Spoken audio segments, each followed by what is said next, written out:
Welcome to Pakistan area reaction. तो कैसे हैं आप सब? उम्मीद है आप सब बढ़िया होंगे। मेरा नाम है मुदस्सिर। मैं हूं बशीर। सुगैज आज की वीडियो काफ़ी ज़्यादा कमाल की होने लगी है। तो वीडियो का जो टाइटल है वो है चीन बॉर्डर पर भारत तैनात करेगा ये खतरनाक हथियार। India will deploy these weapons on China border.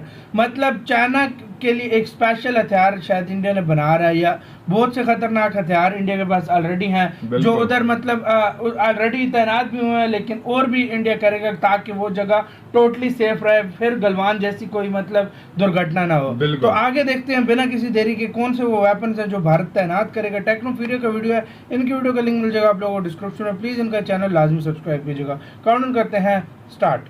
दोस्तों, चाइना को पूरी दुनिया किस नाम से जानती है ये मुझे बताने की जरूरत नहीं है। भूमाफिया के नाम से मशहूर चीन की निगाहें भारत के कई क्षेत्रों पर है। कभी तो चीन अरुणाचल प्रदेश में एक पूरी की पूरी गांव बसा लेता है, वहीं चाइना कभी गलवान घाटी को ही अपना बता देता है। ऐसे में दोस्तों, भारत अपने देश की हिफाजत, खास करके चाइना से अपने देश की हिफाजत के लिए पूरी तरह से चौकन्ना है, क्योंकि भारत अब लद्दाख में कई एडवांस हथियारों को तैनात करने वाला है, जिसकी वजह से लद्दाख में अब चीन का बचना नामुमकिन हो जाएगा, क्योंकि भारत ने पूरी तैयारी कर ली है। तो आज की इस वीडियो में हम भारत के इसी तैयारी, इन्हीं हथियारों के बारे में जानेंगे जिनको भारत जल्द से जल्द लद्दाख में तैनात कर देगा। तो आइए जानते हैं भारत के इन हथियारों के बारे में। वीडियो के आखिर तक बने रहें। पहला K9 वज्र तोप। K9 दक्षिण कोरिया की तोप है जिसे भारत में LNDT कंपनी बनाती है। साल 2017 में भारत ने दक्षिण कोरिया से 100 तोपों की डील की थी। इनमें से 10 सीधे कोरिया से खरीदी गई थी और बाकी 90 LNDT के गुजरात स्थित हजीरा प्लांट में बनाई गई थी। ये सभी 100 तोपें भारतीय सेना को अब मिल चुकी हैं। खास बात यह है कि उस वक्त सेना ने यह दक्षिण कोरियाई होवित्जर को रेगिस्तान वाले इलाकों में तैनात करने के लिए बनाया था, यानी पाकिस्तान से सटे बॉर्डर के लिए। लेकिन मई 2020 में पूर्वी लद्दाख से सटी LAC में चीन से हुई विवाद के कारण K9 वज्र तोपों की एक पूरी रेजिमेंट यानी 18 तोपों को पूर्वी लद्दाख में किया गया था। इसके लिए सेना ने इन तोपों में खास विंटराइजेशन किट लगाई, क्योंकि ऐसा नहीं करते तो हाई अल्टीट्यूड क्षेत्र में होने के कारण इन तोपों की बैटरी फ्रीज यानी बेहद ठंड के कारण जम सकती थी। यही वजह है कि जो 100 नई तोपें भारत LNDT से अब खरीदेगा उन सभी में विंटराइजेशन किट लगी हुई होगी, क्योंकि ये सभी चीन से सटी लाइन ऑफ एक्चुअल कंट्रोल पर तैनात की जाएंगी। अब K9 होवित्जर तोप कितना खतरनाक है ये मुझे बताने की जरूरत नहीं है, आपको तो पहले से ही पता होगी इसके बारे में। दूसरा, पिनाका रॉकेट। भारतीय सेना स्वदेशी Pinaka multiple rocket launcher system की 6 और रेजिमेंट लेने की तैयारी कर रही है, जिसके लिए बातचीत भी हो गई है। एक्सटेंडेड रेंज यानी अधिक रेंज वाले इन नई पिनाका सिस्टम को भी चीन से सटी सीमा पर तैनात किया जाएगा। उभरती जरूरतों को पूरा करने के लिए रॉकेट सिस्टम को आधुनिक तकनीक के साथ विकसित किया गया है। यह रॉकेट लॉन्चर 7 किलोमीटर से लेकर 90 किलोमीटर की दूरी तक बैठे दुश्मनों का खात्मा कर सकता है। पिनाका की एक रेजिमेंट को पहले ही अरुणाचल प्रदेश से सटी LAC पर तैनात किया गया है। नई पिनाका रेजिमेंट में गाइडेड रॉकेट्स इस्तेमाल किए जाएंगे। एक तरह से DRDO ने इन पिनाका को एक मिसाइल सिस्टम में बदल दिया है। तीसरा, धनुष तोप। स्वदेशी धनुष तोप की पहली रेजिमेंट को भी भारतीय सेना ने पूर्वी लद्दाख से सटी LAC पर तैनात किया है। धनुष गन को OFB ने तैयार किया है और ये बोफोर्स गन का अपग्रेडेड वर्जन माना जाता है। धनुष तोप का बैरल का वजन 2692 किलो है और इसकी लंबाई 8 मीटर है। धनुष तोप की मारक क्षमता 42 से 45 किलोमीटर तक है। इसके भारतीय सेना में शामिल होने से सीमा पर दुश्मनों को मुंहतोड़ जवाब मिलेगा। धनुष तोप लगातार 2 घंटों तक फायर करने में सक्षम है और यह प्रति मिनट 2 गोले फायर करती है। इसमें 46.5 किलो के गोलों का ही इस्तेमाल किया जाता है।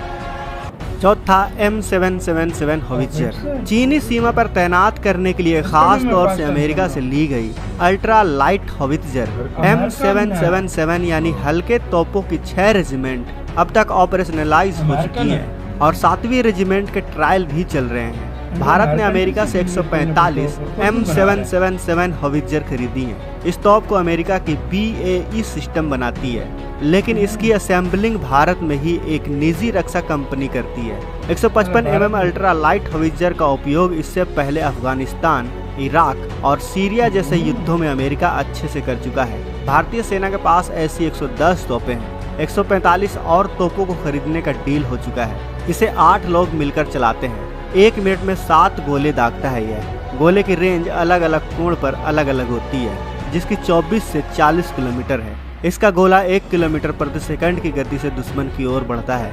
यह भी बहुत खतरनाक हथियार है और यह जल्द चीनी सीमा पर हमें दिखाई देगा।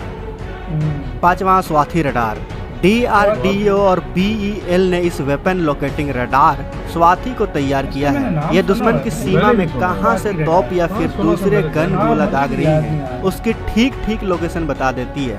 ऐसे में अपनी तोप से उसी लोकेशन पर गोला दागा जा सकता है जहां दुश्मन की तोप तैनात है, जहां से दुश्मन तोप से गोला बारूद दाग रहा है। दरअसल पूर्वी लद्दाख से सटी LAC पर मई 2020 के बाद वाले विवादित इलाकों में तो डिसएंगेजमेंट हो गया है, लेकिन डिस्पांग प्लेन और डेमचौक को लेकर कोई फैसला नहीं आ पाया है। इसके अलावा अभी भी पूर्वी लद्दाख से सटी लाइन ऑफ एक्चुअल कंट्रोल पर चीन के 60,000 सैनिकों के साथ साथ PLA के टैंक, तोप और मिसाइलों का एक बड़ा जखीरा तैनात है। चीन अभी भी LAC पर डी एस्केलेशन और डी इंडक्शन के लिए तैयार नहीं है। ऐसे में भारतीय सेना भी LAC पर अपनी सैन्य क्षमताओं को बढ़ाने में जुट चुकी है।